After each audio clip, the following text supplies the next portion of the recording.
ఇప్పుడు young హీరోలకెల్లా junior NTR ఎంతైనా something special అనేది చెప్పాలి. అది నటనలోనైనా, డాన్సుల్లోనైనా జూనియర్‌ను మించిన వారు లేరు. తెరపైనే కాదు, తెర వెనక నడవడికలో కూడా ఎన్టీఆర్ తనదైన ప్రత్యేకతను నిలుపుకుంటాడు.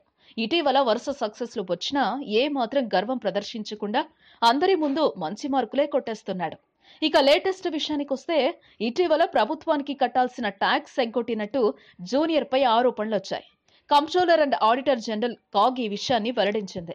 నాన్నకు ప్రేమతో సినిమాకి సంబంధించి 1,10,00,000కు పైగా ట్యాక్స్ రూపంలో చెల్లించాల్సిండగా విదేశాల్లో షూటింగ్ పేరుతో ఆ సొమ్మును ఎగ్గొట్టాడన్నది కాగ్ రిపోర్ట్ ఇచ్చింది.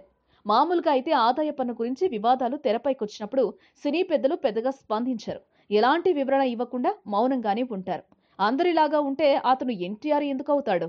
అందుకే అసలు జరిగిందేంటో పూసగుచ్చినట్టు వివరించి తన హుందాతనాన్ని చాటుకున్నాడు.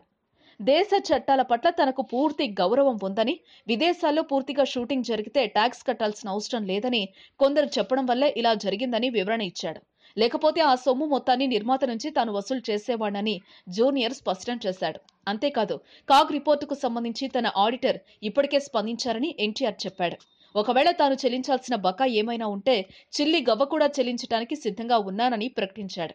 మొత్తానికి ఎన్టీఆర్ వివరణతో తానేంటో మరోసారి చాటుకున్నట్లయింది. అందుకే ఆయన ఫ్యాన్స్ అంతా జైలవకుసా అంటున్నారు. ఈ వీడియో మీకు నచ్చితే ఓ లైక్ కొట్టండి, మీ ఫ్రెండ్స్ కు షేర్ చేయండి. ఇలాంటి డిఫరెంట్ వీడియోలను మరిన్ని చూడాలనుకుంటే మా యూట్యూబ్ ఛానల్ ను సబ్స్క్రైబ్ చేయడం మాత్రం మరవకండి.